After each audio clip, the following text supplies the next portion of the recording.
The initial ruling was accidental drowning. The forensic evidence did not support that conclusion. Upon examination, the medical examiner noted a series of watermarks on the deceased's lungs and skin, indicating submersion. These markings are typically indicative of prolonged exposure to water, but can also suggest other modes of death involving fluid inhalation or contact with liquid environments. Watermark analysis revealed distinct patterns consistent with immersion in cold waters, yet inconsistent with rapid entry into deep water, as would be expected in an accidental drowning scenario. Additionally, the absence of defensive injuries and the presence of water in the deceased's upper airways suggested a struggle, but did not align with typical signs of a fall or slip accident near water. These findings prompted a reevaluation of the initial cause of death, leading to further investigative inquiries into the circumstances surrounding the submersion event. Chapter: Case Background. The incident under examination occurred on April 12th in a secluded lake within Pineview County. The deceased was discovered by a group of hikers who reported their findings to local emergency services immediately upon arrival at the scene. Initial observations indicated that the body was partially submerged, floating face down approximately 50 meters from shore. Emergency responders noted significant water accumulation within the respiratory system and suspected drowning as the cause of death. However, the presence of distinctive watermarks on various parts of the deceased's skin required further examination to confirm submersion duration and position in the water. The sequence of events leading up to discovery remains unclear, with no witnesses or surveillance footage available in the vicinity. Initial assumptions centered around accidental drowning due to the isolated location, but forensic analysis revealed complexities not initially apparent upon initial assessment. Chapter: Initial findings upon arrival at the scene. First responders noted a body floating in a small pond surrounded by dense vegetation. The deceased was positioned face down with arms outstretched and legs slightly bent, indicative of flailing motions prior to submersion. No visible external injuries were apparent. However, initial medical assessment revealed significant pulmonary edema consistent with water inhalation. The absence of defensive wounds suggested the lack of a struggle or conscious attempt to resist submersion. Initial manner of death was classified as undetermined pending further investigation. Watermark analysis conducted by forensic pathologists indicated the presence of pond water in the deceased's lungs, confirming submersion.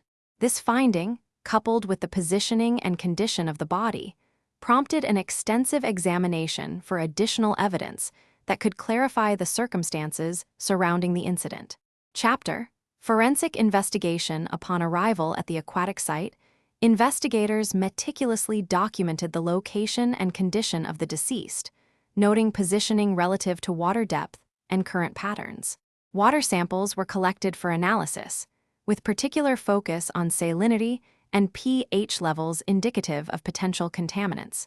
Notably, visible markings consistent with prolonged submersion were observed on the skin of the deceased, including mottling and discoloration. A thorough examination of personal effects revealed a mobile device partially submerged in water, preserving critical location data via GPS. Chain of custody protocols were rigorously followed to ensure integrity of all collected evidence, from initial collection at the scene through laboratory analysis.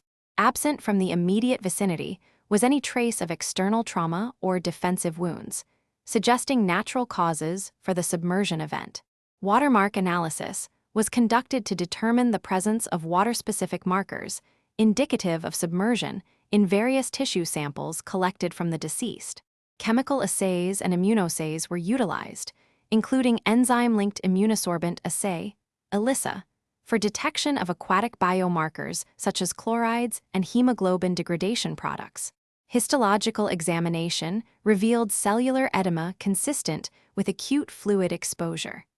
Microscopic analysis identified lipid droplets in renal tubules, a hallmark finding correlating with prolonged water submersion. Samples from lung tissue showed elevated chloride concentrations at 150-200 mg/L, above normal physiological levels, indicating aspiration and subsequent pulmonary edema. These findings collectively support the hypothesis of drowning due to submersion in freshwater. Analysis of the deceased's lungs revealed significant amounts of water, silt, and particulate matter, indicating submersion in a body of water with sedimentary content. The presence of these materials within the pulmonary system is crucial for determining the postmortem interval, PMI. Watermark analysis, which involves assessing the density and distribution of particulates, suggests that the deceased was submerged for approximately 24 to 36 hours before recovery. This timeframe aligns with witness statements placing the deceased at the waterfront area on the day of their last known sighting. The timeline established through this forensic evidence confirms that submersion occurred shortly after the reported time of disappearance and contradicts claims suggesting prolonged exposure or survival for extended periods post-submersion. The analysis provides a high level of confidence in establishing the sequence of events leading to the deceased's fatal drowning, contributing significantly to the overall investigative narrative. In examining the deceased for signs of drowning, a comprehensive analysis of pulmonary edema and alveolar hemorrhage provided clear evidence consistent with submersion in water. Forensic pathologists noted the presence of acrocyanosis, indicative of cold water exposure. Additionally, microscopic examination revealed diatoms within the lungs and other organs, corroborating the hypothesis of water inhalation during the incident. Watermark analysis on clothing fibers further substantiated these findings, demonstrating evidence of prolonged submersion. The expert would assert under oath that while certain physical signs are definitive indicators of drowning, others require a degree of interpretation in conjunction with environmental factors and circumstances of discovery. Overall, this combined forensic approach offers a robust evidentiary framework to support the conclusion that the deceased died as a result of drowning.